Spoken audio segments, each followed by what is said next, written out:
Let's work with the ambiguous case of oblique triangles fast. I want to be able to show you how to identify if there's 1, 2, or 3 triangles. Also, even if you're dealing with the ambiguous case in an efficient manner. And I'm going to do that in this video through 3 easy steps. I'll also have a bonus for you at the end that you're definitely going to want to have. So the first thing that I always tell my students when we are working with oblique triangles, especially the ambiguous case, I don't care what triangle you're given on your test or that I provide to you on the board or whatever letters are provided. I always want you to draw an oblique triangle that looks something like this, okay? Now, an oblique triangle is going to be a triangle that has no right angle. So throw out the sine, cosine, and tangent, at least for now, and we're going to just focus on a triangle that looks like this.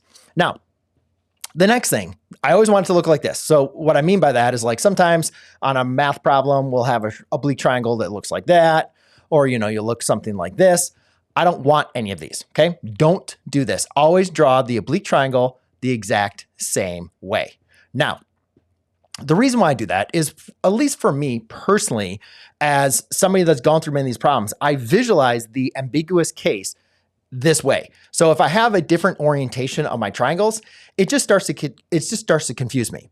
The other thing is I always want to label them the same way as well. So sometimes, on like a math test, we'll get something like the words, or like we'll get the numbers like B is 42 degrees, the side B is 12, and A is equal to 10.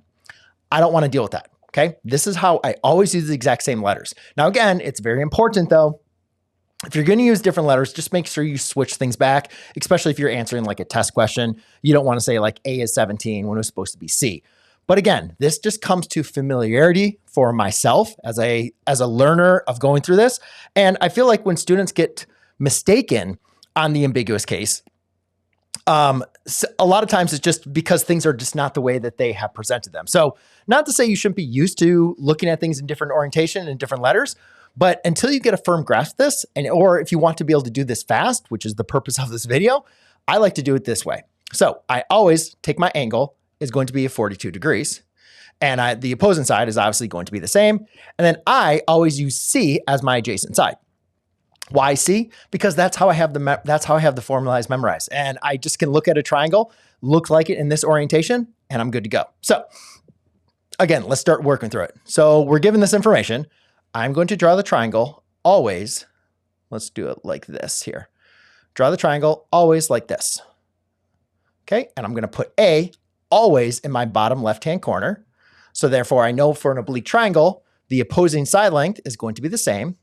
And then C, so if I think about this, like here's A, here's B, here's C. So C is going to be in this case. Now, how can you quickly identify when you draw a triangle like this? How do you know if it is the ambiguous case or if that's something you need to be concerned about? Because not all oblique triangles or not all information you're given is going to be the ambiguous case.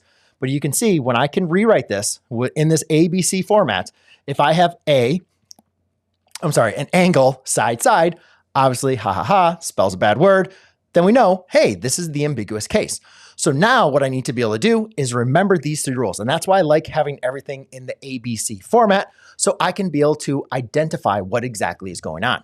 Now, there is a case to be able to use the law of sines to be able to then determine and find your angle C, subtract it from 180, and determine if you have the ambiguous case that way. That works perfectly fine. However, I am all about doing things fast, okay? And if I want to be able to identify the 1, 2, or 3 triangles of an oblique triangle, I want to be able to follow these rules. The first thing I need to understand is that the height of this triangle would be right here. That is going to create a 90-degree angle. Remember I said like we're going to come back to that? Yeah. So that's going to create a 90-degree angle. The reason why that's so important is because I can rewrite, looking at this right triangle right here, I can create a trigonometric statement. I can say the sine of 42 degrees is opposite over hypotenuse, which is h over 10. Or in better fashion, I can say h, which is the height, is equal to a 10 times a sine of 42 degrees. So you can memorize it with h, or a lot of times you can just think of, oh, it's whatever my angle is, or whatever my adjacent side is, 10 or adjacent side times the sine of this angle, right? Because again, the ambiguous case, you're only going to be given one angle. You have your opposing side and then your adjacent side. Adjacent side times the sine of that angle. But again, if you have a different orientation or you're dealing with different numbers, sometimes that can be confusing. So that's why when I'm doing this fast, I make sure I draw my angle in the same format, and then I just switch up the letters. So therefore it's something easy to remember, because the next part that you are going to want to remember is going to use the values of A, H, and C. So I'm going to go ahead and find the height. All right. Now here's where the understanding of the ambiguous triangle comes in. If my height is equal to A, okay, if my height is equal to that opposing side, which in this case I'm calling A, I know I'm going to have a right triangle. So that's going to be a right triangle, and that means I'm only going to have one case. If my A is greater than my C, because this is little c right here, if my A is greater than C, I know I'm going to have one triangle as well. I don't know why I started writing two. So therefore, that is also going to be one case, but that's going to be one triangle, but it is also going to be oblique. Now, if my A is less than my H, okay, what that means is, like, let's say the A stops here. Well, if I rotate that, like pretend this is a little hinge because we don't know what the angle B is. If I rotate that, I'm never actually going to create a triangle. So that is where the no triangle comes in. And then the only last special case is when my A has to be larger than H. So A is less than H, but we know if it was greater than C, then it'd be the one case, right? So therefore why did I write that in there? A is greater than H, but A also has to be less than C. Okay. When you have that case, that is going to be when it looks something like this. You have your A, sorry. Let's draw that nice. Could be here, or it's shorter though, so it could be there. And that's why we kind of write that little rotation.